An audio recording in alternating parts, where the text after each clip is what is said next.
Hi, my name is Tanya and I'm a sewaholic. Welcome to my YouTube channel, or welcome back to It's So Tanschi. I wanted to film my Me Made May 2024 recap today for you. I posted my May makes last week, and I asked you if you would be interested in a little recap, and some of you said yes. And I just decided to do it also because it is quite nice for me to reflect on the month and my first time doing Me Made May, so I haven't done that before. But yeah, I made 2 pledges. You can head over to my Instagram account, which is also called It's So Tanschi, and there you will find a story highlight which says Me Made May 2024, and there you can see some of the outfits I wore throughout the month, and also you can see my 2 pledges that I made. I'm also thinking about posting my little recap there, but I haven't done so yet. I'm filming this on Thursday. You will be seeing it on Sunday. Maybe I will do it, and at the time you are going to click on the highlight button, you will see my recap. Who knows? But yeah, I thought I would just start by telling you the 2 pledges that I made, and I will also probably insert them here on the screen somewhere. And yeah, then after telling you my pledges, I will tell you about my learnings, and I have noted 9 learnings.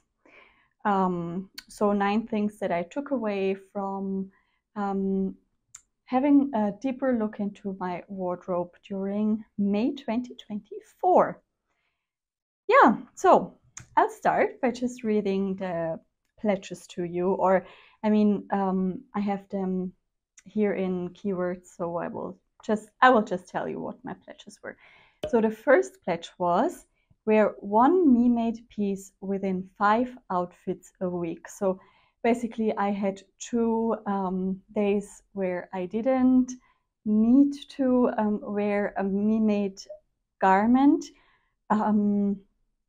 That was the main idea of the pledge, was to really on 5 days a week wear at least 1 piece that was me made.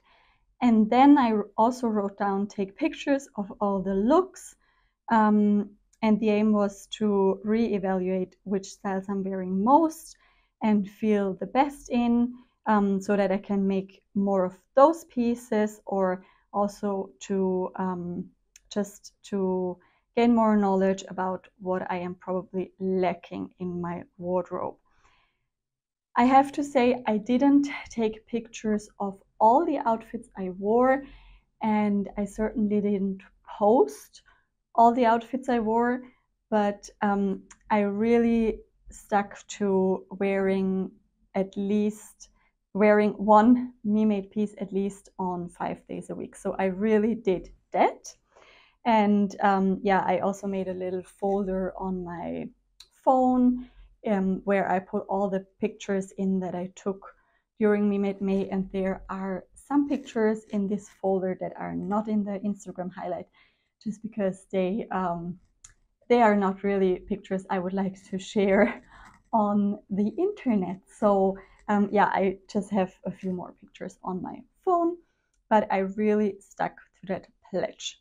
And then the second pledge was sew with more intention, let myself enjoy the process and not feel guilty about producing more clothes. And yeah, I also more or less stuck to the second pledge. Sometimes I was not really in the mindset to enjoy the sewing process as much as I would have liked to, but nonetheless I really tried to sew intentionally. And also maybe the most important part about this pledge is that I really took it seriously, that I didn't want to feel guilty about producing clothes. And that's something that has really worked for me, and it was quite liberating to just produce clothes that I loved and not be like in a guilty mindset all the time. So that was very freeing, a very liberating experience, which I very much enjoyed. That's me telling you about the pledges in a very extensive way. But now maybe to the part that is most interesting, and that's my learnings. And as I said, I wrote down 9 learnings yesterday evening. And the first one is I wear a lot of me-made clothes. So it was really not a problem to wear one me-made garment on 5 days a week. That was not a problem at all.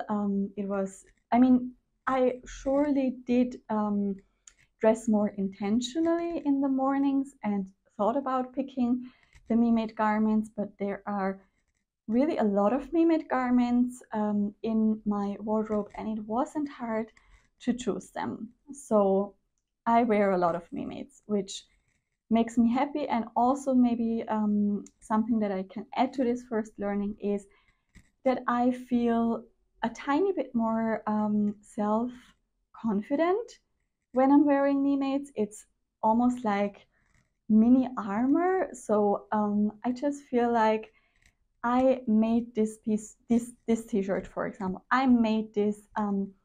It feels very powerful to me, and it is also I'm quite proud to wear me-mades, to talk about my me-mades, and it is something that gives me confidence. And I think I am super lucky as a sewist to experience that kind of feeling, to feel powerful in your clothes because you made them yourself.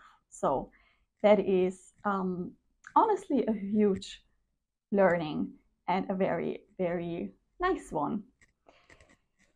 So the second learning is I like to wear jeans and in brackets dark trousers with more colorful and printed tops. The thing is, May was quite cold and dark sometimes here in Austria, and that was why I wore a lot of like long jeans, long trousers. And then probably also because we're going into spring, or we are in spring, I chose more colorful tops, which I didn't expect. So that was definitely a learning. It is nice to know that I also reach for my colorful blouses and tops. But what I definitely realized is that I'm not a big fan of having color on top and on the bottom. So either on the bottom or on the top half of my body. So that's also something to consider when I grab an outfit in the morning. Then the third learning is not a surprise. It is that I love to wear the Anthea blouse by Anna Allen Clothing. I have, I think, about 4 or 5 versions in my wardrobe. I made many more for mostly for my mom also. And we both love to wear the blouse, and I really enjoy this style of blouse. I get a lot of compliments, and it is very, very nice, made up in one of my favorite fabrics, which is cotton lawn and also cotton poplin. My fourth learning is I love double gauze and jersey makes. So the learning here is maybe comfort is key. I know, like about 10 years ago, this wouldn't have been true for me, but now it is. I really like to wear comfortable clothes that are not too tight and that just feel good on my skin. And jersey and double gauze are high contenders, and I reached for my double gauze blouses quite a lot. So I think double gauze and jersey makes or double gauze and jersey are fabrics that I should maybe add a bit more to my stash. Then number 5 is I feel great in pink and in brackets red. When I go through the folder on my phone, I can clearly see that I wore pink as a color the most, and then red maybe, or also the combination of red and pink. So it is a color that I feel very feminine and powerful in, and I prefer the hot pink or the bubblegum pink shades of pink. I'm not one for the dusky or dusty or the rose pinks. That's not my kind of colors, but the very bright pinks. And that's something that I feel seen in and I feel confident in and I feel just like myself in. So I have a lot of pink fabric in my stash and it is something I will continue to make because I learned that I love it. Then number 6 is I like a statement jacket. I have a lot of jackets in my wardrobe, a lot of oversized cardigans and that type of garment. And I also realized that I really do enjoy wearing these jackets or coats or cardigans. I wore the Daphne jacket that I sewed, I think, 2 months ago in a very cool pigeon wishes fabric with tigers and zebras on it. I wore that one twice, even if it is quite out there and not so easy to combine, but I really felt good in it. I got compliments for it and it is something that I really do enjoy wearing with a more basic outfit underneath mostly. Then learning number 7 is printed dresses are not really my comfort zone, which is a very, very interesting learning for me because I have been sewing quite a lot of printed dresses over the last 4 years in that I have been sewing.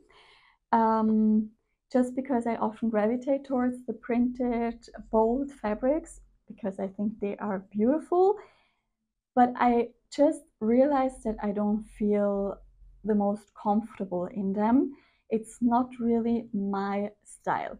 My style is much more like solids, but very bright colors. So the pinks and the greens and the reds and oranges, but it's not necessarily the prints, which is a bit sad because I love those fabrics and I have a few of those fabrics in my stash, but they remain in my stash because I don't really know what to do with them.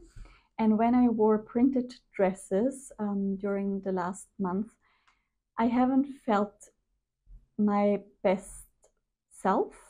So that's definitely a learning. For example, the Hazel dress pattern, I think it is, by Veronica Tucker.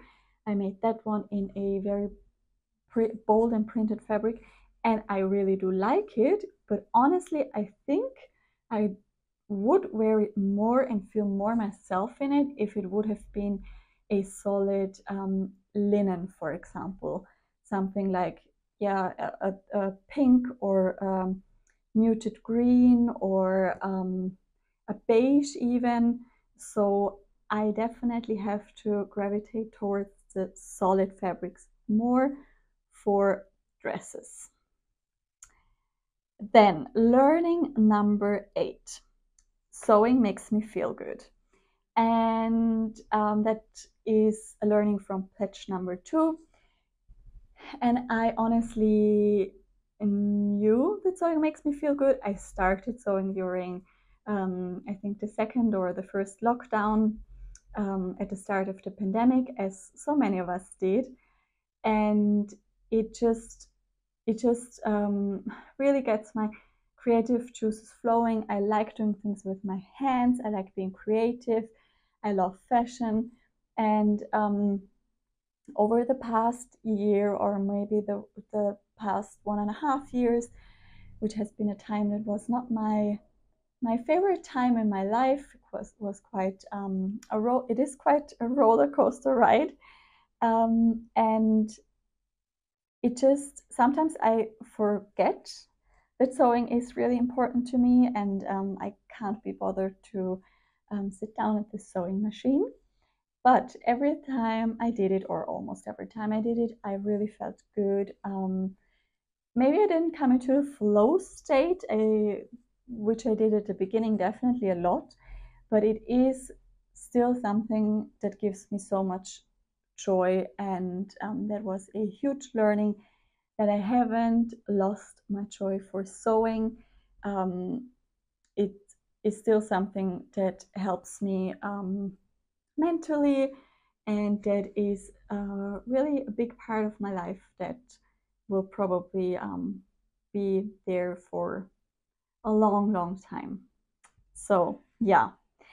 And then the last learning is something I honestly knew before, and it is florals and animal print are my go-tos in terms of prints, and also in terms of what I just grab out of the wardrobe if I'm not really sure what I want to wear on a specific day. So animal print is mostly leopard print, but also I wore some like the zebras and tigers. I wore snake print on a t-shirt, and yeah, then lots of leopard print obviously, and florals are the big scale florals, the pinks and the reds, and yeah, just like beautiful flowers always make me happy. So these prints are ones that I can definitely buy in the future, but maybe use them more for tops and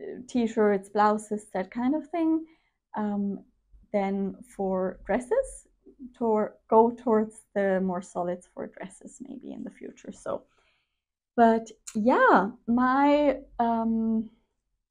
general feedback, maybe, can I say that, can I say it like this, yeah, maybe. My general feedback from Me Made May 2024 from myself to myself is that it was a very good idea to join this year. It really helped me understand my wardrobe a bit better, and it also helped me, I think, in terms of what fabrics I'm going to buy in the future and what fabrics I'm not going to buy, which is great. And yeah, I will probably join Me Made May again next year to just once a year evaluate my wardrobe and what I wear and what I don't wear. Yeah, just as always, tell me in the comments down below what you firstly thought of this video or of my learnings, and then secondly, did you take part in Me Made May, and what were your biggest takeaways? What did you learn? And also something I would be quite interested in, how, as maybe a long-time viewer of my channel, how would you describe my style? Because I think it is quite tricky for me to say what my style is or how my style is, but I think it's easier to do for other people. So if you have been around for a while and you want to answer this question in the comments down below, that would be super nice. Thanks in advance. Yeah, I just hope you had a lovely weekend. I wish you a great start to the new week tomorrow and lots of happy sewing time. Take care, guys.